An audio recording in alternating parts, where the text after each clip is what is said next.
So yung mga kabiyaya, mga kadabarkads, ang mabiyayang araw po sa ating lahat. So yung mga pag-uusapan po natin dito ngayon ay yung mga viral issue, mga viral showbiz issue, mag-update din po tayo, no? At ayun nga po, pag-uusapan nga po natin ang isang nakakagimbal na sana wag masanang mangyari to, mga kadabarkads.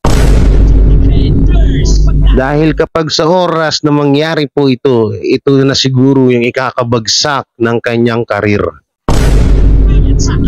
Ito nga po daw yung isa sa mga sikat na artista na walang iba kundi si Joshua Garcia ay kinukuha nga po daw ng tape INC para kapalit ni Paulo Contis. Ay naku po. At ito nga po, may bago natin to simulan, syempre huwag nyo pong kalimutan na mag-like, share, comment, and subscribe sa ating YouTube channel at pindot na lang din po yung bell button para lagi tayo updated sa ating mga video araw-araw. So yun nga po pala mga kadabarkads, dagdag ko na rin dito. Ito may mga bali-balita na tuloy na nga po daw ang kaso laban kay Vice Ganda at Ayon Perez. Naku po.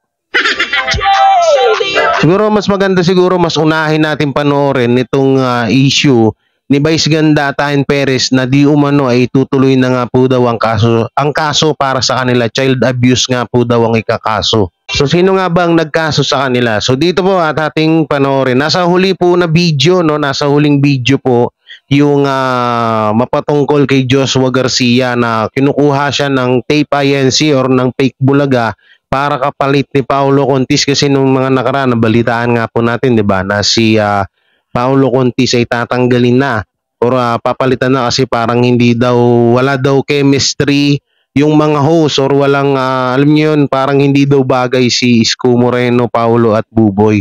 So magpapalit daw sila, magre-revamp po daw ulit. Yun yung sabi-sabi, ha. Hindi po yan galing sa akin, baka mamaya sabihin nyo galing sa akin. Paktay na naman tayo diha.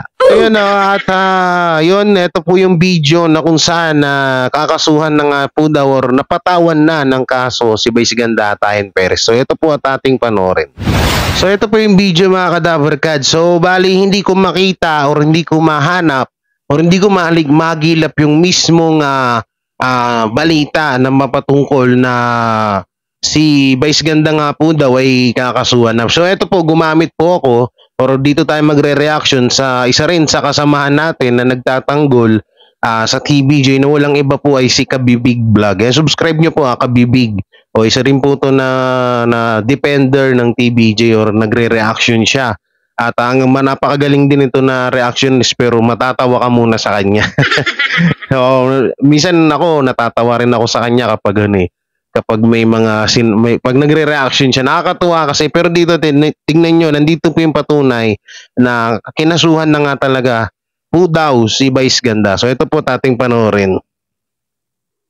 Ano bang nangyari? Sino ba ang nagsampa? Ang nagsampa ng criminal case ay ang kapisanan ng social media broadcasters ng Pilipinas Incorporated. Naku. Sina Attorney Mark Tolentino. Malalaman natin kung ano ba ang ikinaso nila. Uy, ni Vice Ganda. Mag-iiyakan na naman ang mga little phonies nito. Phonies ba? Magagalit na naman sila. Baka naman later on, mas report na naman nila. Ano ba? Anong klase ba yan? No? Ay, ito na nabasa ko ito sa SMNI. SMNI ang source mo. Fake news na. Ay, nako, pati yan. Fake news talaga. Bakit ayaw yung So ito, lalabas dyan sa screen yung papel na nandito nga yung mga pangalan ni Vice Ganda at Ayon Perez na kinasuhan na nga sila ng ano ba yung kaso dito? Hindi ko alam kung anong kaso dito mga kadabarkads. So pakinggan na lang po natin si Kabibig. Harapin ang katotohanan. Ito na. Complainants, kapisanan ng social media broadcaster ng Pilipinas Incorporated, represented by Leo O. Olarte. Leo Olarte. Jose Marie or Visceral, Vice Ganda, at Benigno D. Perez or Ayon Perez. Ito na.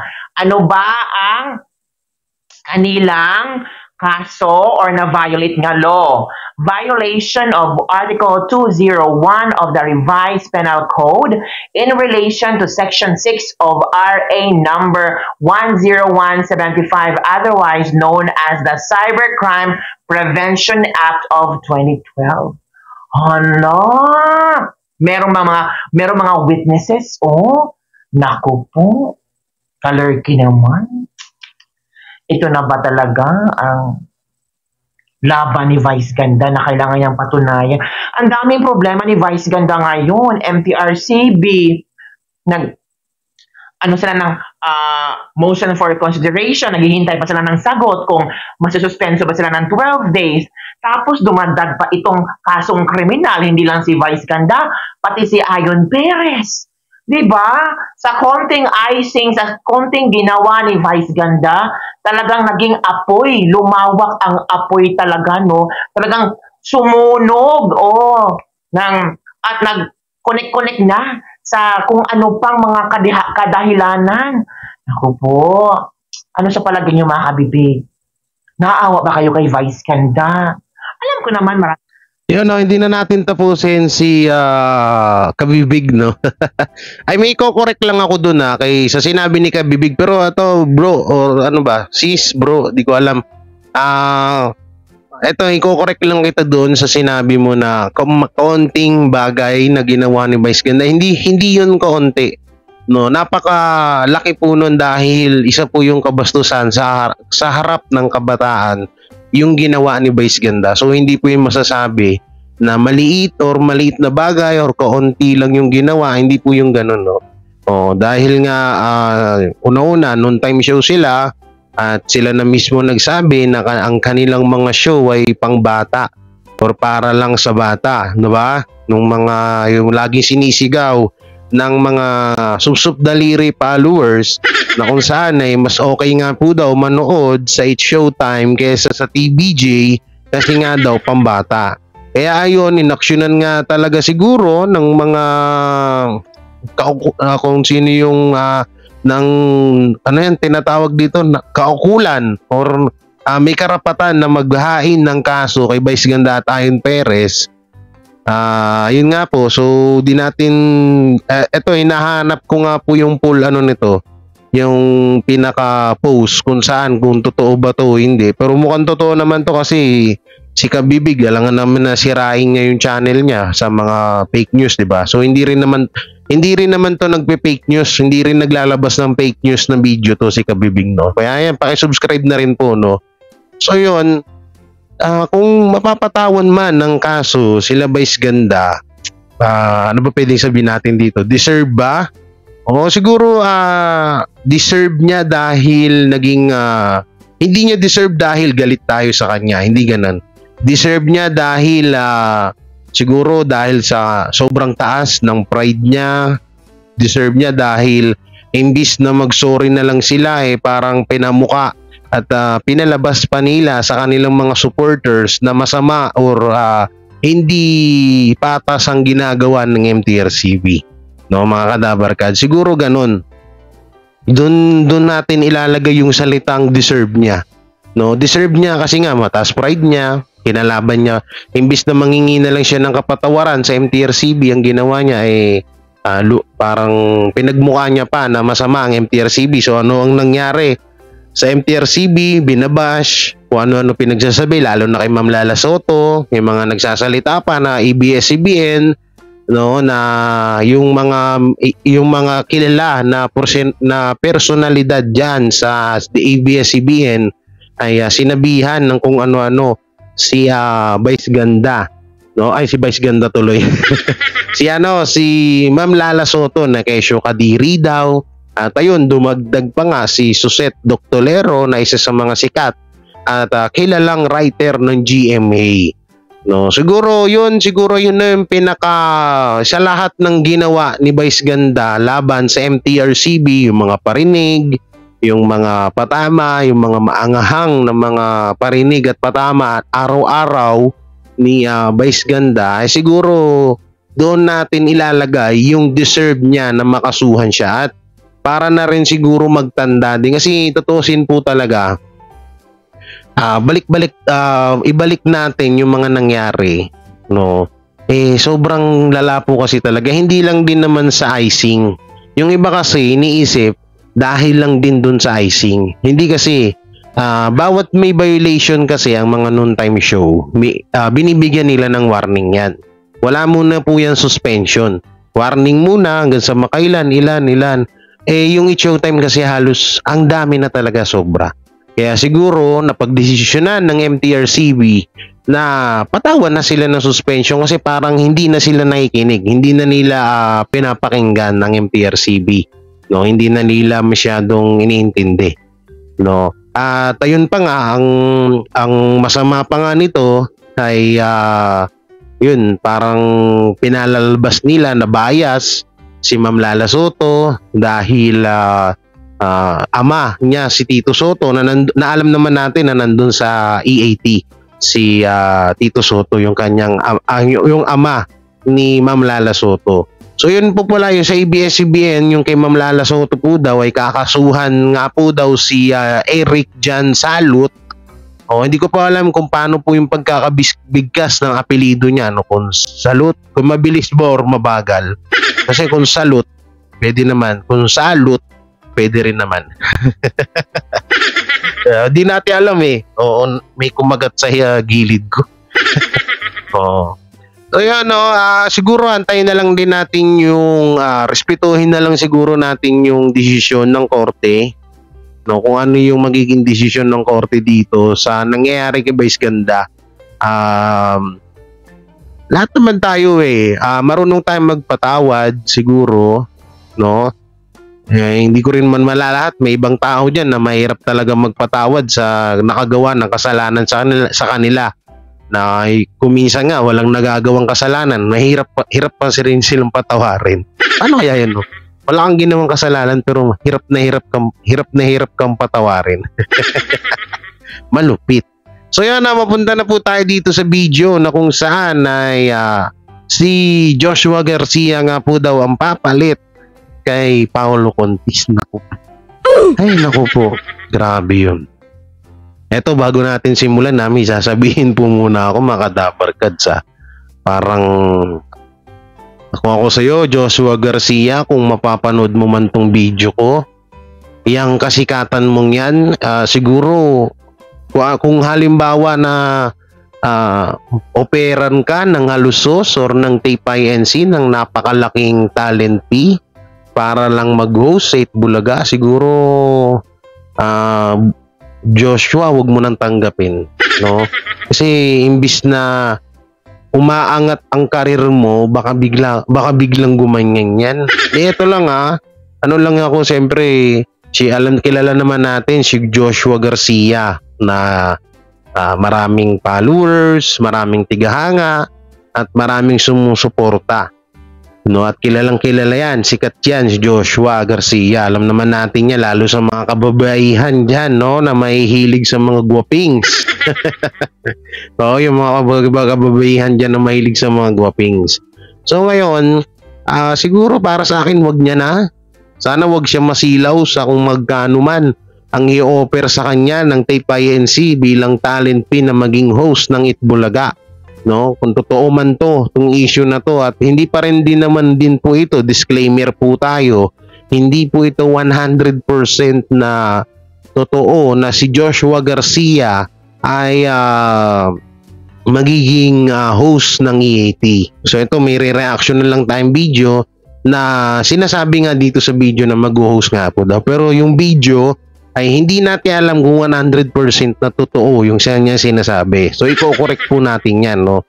Alam nyo naman yung content natin dito, kino-correct po natin yung mga pagkakamali ng mga iba't ibang mga vlogger na yung nagluluto ng issue.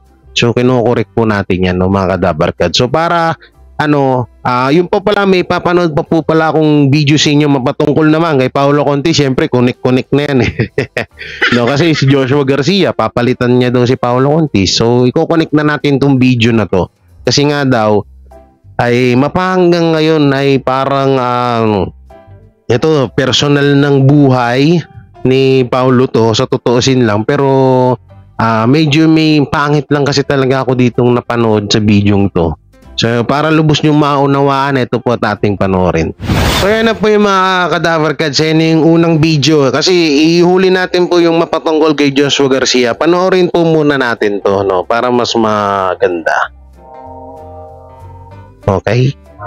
Paulo Contis, umaming may rason sa hindi niya pagbibigay ng sustento sa mga anak sa isang panayam kasama ang veteranong talk show host na si Boy Abunda. Sinagot ng aktor ang issue niya sa hindi pagsusustento sa mga anak kina LJ Reyes at kay Lian Paz. Diretsahang pag-amin nito, doon sa sustento issue I don't give. I have my reasons why, but I'm saving for them. I have some savings for them that hopefully one day I could give them straight. But kung ano pa, anong point? I don't want to argue anymore. Ayoko na siyang lumaki. It's a mistake na nasimulan ko ever since na hindi ako nakapagbigay. But ever since nagtrabaho ako ng maayos, unti-unti akong naglalagay ng account para kay Sonia, Salin, pati kay Summer. Eventually, I want to give it to them straight. Katuwiran ni Paulo na sa kabila raw ng hindi niya pagbibigay ng sustento, mula pa man noong sanggol pa ang kanyang mga anak, iniipon niya lang ang mga ito para balang araw ay maibigay niya ito mismo sa kanyang mga anak. Ngunit matatandaan na minsan lang naibahagi ng ina ni Sonia at Salin na si Lian kung paano siya mag-isang naghirap noon sa pag-provide ng pangangailangan ng dalawa nilang anak noong sanggol pa ang mga ito, kung saan naibahagi niya ang wishlist o listahan niya sa panghihingi ng gatas at diaper ng mga bata. Halos 6 o 7 taon na raw nang huli nitong nakita at nakasama sina Sonia at Salin, habang si Summer ay 2 taon niya nang hindi nakakausap. Sinubukan naman umano ni Paulo na i-reach out ang kanyang mga anak, pero sadyang mahirap daw talaga ibigay ang kapatawaran, pero naiintindihan niya ang mga ito. Doon sa dalawa, medyo malalim-lalim na rin yung pagkukulang ko, so hindi ko sila masisisi. Hindi naman na sa akin lumaki yung mga bata, especially si Sonia at si Salin. So para ma-hate nila ako, yun yung pinaka-fear ko. Hindi ko kailangan na mahalin nila ako kasi hindi ko yun masisisi. Emosyonal na saad nito. Samantala, narito ang opinyon ng ilang netizen. It's your obligation to save for them and give them. Provide for their everyday needs. Ginawa mo sila, dapat maging responsible ka. Ang sustento ay para sa mga bata na hindi pa kayang tumayo sa sarili nilang mga paa. Pag malalaki na yan, hindi na nila need yang I'm saving for them mo because they can earn it without you or your help. Kapal, and you call yourself dad. Whatever your reasons are, the end does not justify the means. Ano ang mensahe mo sa naging saloobin ni Paulo Contis? Alam nyo, mga Cadaver Cats, yan yung hindi ko maisip-isip, no, na sa daming proyekto, 'di ba? Palaging pinagyayabang ni Paulo Contis na marami siyang proyekto. 'Di ba, sa mga TV show naririnig natin yung bawat interview, marami siyang pinopromote.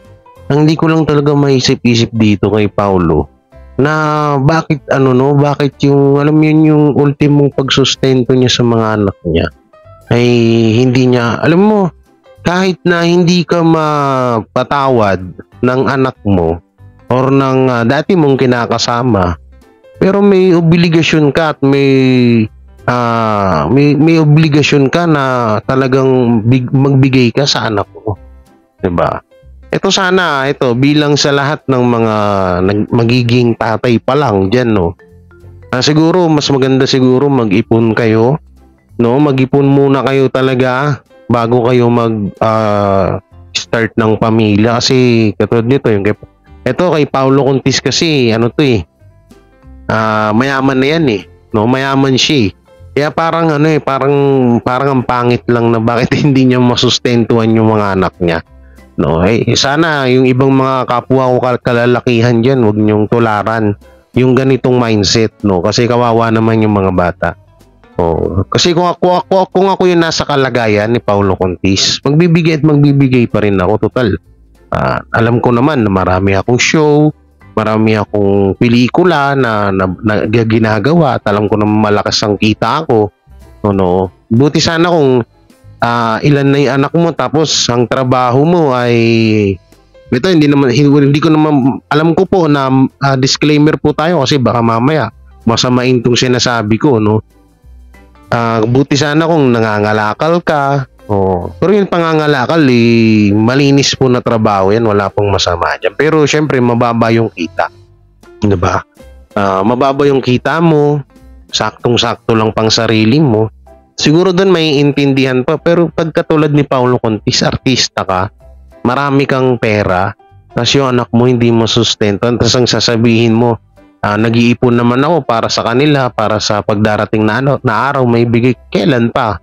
Habang patagal ng patagal, palaki ng palaki yung anak mo, lalo kanilang kakamuhian, lalo kanilang lalong lalaki or mas tatagal yung galit nila sa'yo. Kaya payo ko kay Paulo Contis, nako tol, ako sa'yo, iisang tabi mo yung sama ng loob mo sa lahat. Pero yung anak mo, kunin mo. Kasi, kaya ako to nasasabi ako kasi lumaki ako ng walang tatay. Kaya wala rin nagsusuporta sa akin, no? Si mama lang, ganun. No? So lumaki ako ng walang tatay, kailan ko lang din nakilala or nakasama ulit ang tatay ko. Kaya parang giniisip ko yung kalagayan ng mga anak ni Paulo Contis. Parang ang hirap lang, diba? So yan, mapunta na tayo sa napunta na tayo doon sa issue na yan. So mapunta na po tayo dito sa video na kung saan si Joshua Garcia na nga po daw ang papalit kay Paulo Contis. So ito po, panoorin natin. So yung mga kadabarkads, ito na po yung video. Naku po, ako yung kinakabahan mga kadabarkads. Ako yung kinakabahan para kay Joshua Garcia. No, parang alam niyo yun yung... Kasi sabi ko, sa isip-isip ko, ako yung nasa kalagayan ni Joshua Garcia. Ba't ko pa tatanggapin yung TPINC na yan? Una-una, sikat ako. Maraming proyekto. Maraming trabaho may bibigay sa akin ng GMA. Tama ba? Nasa GMA ba si Joshua? sorry, hindi ako update sa kay Joshua Garcia. Alam naman natin maraming ganap si Joshua Garcia, pero kung tatanggapin niya ang alok ng TPINC, parang ito na ata yung ikakasira ng karir mo. Sayang, napakasikat mo pa naman Joshua Garcia. Sana hindi ito totoo, no? So ito po, panoorin natin. Garcia, sinusubukang kunin sa Itbulaga, Paulo Contis papalitan.